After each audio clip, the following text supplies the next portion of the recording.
evə ilk girəndə hər şey köhnə idi. Divardakı aboylar solmuşdu. Evin havası sanki yorğun idi. Amma mən bilirdim, bir qadın əli dəyən hər yer dəyişər. Əllərimlə, sevgimlə bu evi canlandırdım.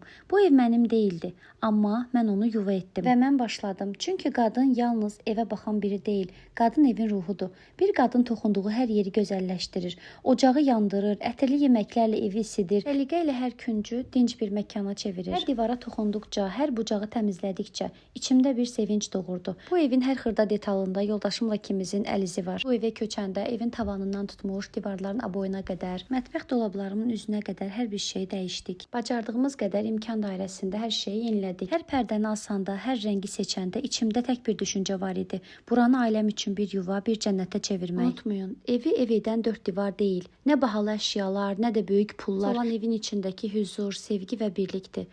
O varsa, yer kirayə də olsa ev cənnətə çevrilər.